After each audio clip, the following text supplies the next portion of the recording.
ফুলশয্যার রাত যে কোনো দম্পতির কাছেই সবচেয়ে স্মরণীয় মুহূর্তগুলির একটি।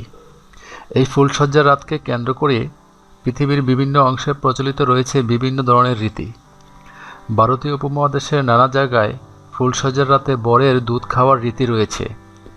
ফুলশয্যার জন্য নির্দিষ্ট করে রাখা থাকে কেশর ও পেস্তা কিংবা হলুদ মেশানো দুধের গ্লাস। সাধারণত নববধূ নিজের হাতেই স্বামীকে খাইয়ে দেন সেই দুধ। কিন্তু এই রীতির ব্যাখ্যা কী?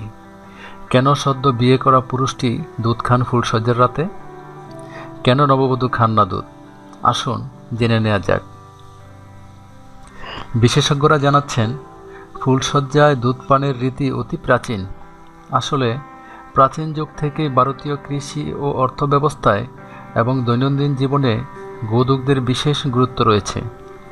সেই কারণে গরুর দুধকে অত্যন্ত শুভ বলে মনে করা হয়। অনেক সামাজিক অনুষ্ঠানেই তাই গরুর দুধের গুরুত্বপূর্ণ ভূমিকা লক্ষ্য করা যায়। কোনো রকমের অভিষেক অনুষ্ঠানে, যেমন শ্বশুরবাড়িতে নববধূর প্রথম পদার্পণ, ব্রাহ্মণ মুহূর্তে উনুনে বসানো দুধ উতলে উঠলে তার শুভ লক্ষণ বলে মনে করা হয়। আলতু মেশানো দুধের থালায় পা রেখেই শ্বশুরবাড়িতে নিজের যাত্রা শুরু করেন নববধূ। অন্নপ্রাশন বা অন্ত্যেষ্টিক্রিয়া অনুষ্ঠানেও দুধের বিশেষ ভূমিকা রয়েছে। একইভাবে ফুলশয্যার রাতে নববধূর হাতে তার স্বামীর দুধ পান তাদের বিবাহিত জীবনকে সুখ ও সমৃদ্ধিতে পরিপূর্ণ করে তুলবে বলে বিশ্বাস করা হয়। কিন্তু বিশেষভাবে ফুলশয্যার রাতেই কেন দুধ খাওয়ানো হয়? কেনই বা নববধূ সেই দুধ পান করেন না?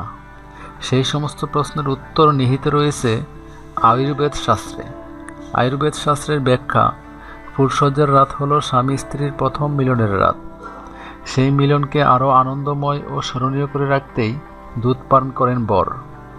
প্রাচীন আয়ুর্বেদ গ্রন্থ অষ্টাঙ্গ সংগ্রহের ক্ষীরবর্গ নামক অধ্যায়ে বলা হয়েছে, দুধ হলো বৃষ্য, যা কামোদ্দীপক, অর্থাৎ কামেচ্ছা বা কামশক্তি বৃদ্ধি করতে সহায়ক, এবং এই বৃষ্য কেবল পুরুষ শরীরেই কার্যকর হয়।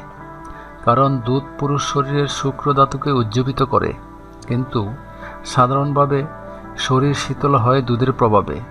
ফলে মিলনের মুহূর্তগুলো দীর্ঘস্থায়ী ও আনন্দময় হয়ে ওঠে। এই আয়ুর্বেদিক পরামর্শ মেনেই প্রাচীনকাল থেকে ফুলশয্যায় বরের দুধ খাওয়ার রীতি চলে আসছে। কিন্তু সত্যিই কি দুধ কামশক্তি বৃদ্ধি করতে সক্ষম? কে বলছে আধুনিক বিজ্ঞান? এ ব্যাপারে কলকাতার চিকিৎসক মনতোষ আচার্যের সঙ্গে যোগাযোগ করা হলে তিনি জানান, অ্যাফ্রোডিজিয়াক পাওয়ার কিংবা কামশক্তি বর্ধক হিসাবে দুধের আলাদা কোনো মূল্য নেই। বাদাম, মধু কিংবা কাঁচা ডিম নিয়মিত খেলে মানুষের যৌনশক্তি কিছুটা উন্নত হয়। কাজেই দুধের সঙ্গে যদি এই জাতীয় উপাদান মিশিয়ে দীর্ঘদিন ধরে খাওয়া যায় তাহলে কিছুটা সুফল মিলবে। কিন্তু মিলনের আগের মুহূর্তে বাদাম বা দুধ মেশানো দুধ খেলে হাতে নাতে কোনো উপকার পাবে না। দেশ বিদেশের নিত্য নতুন খবর পেতে আমাদের সঙ্গেই থাকুন। সাবস্ক্রাইব করুন।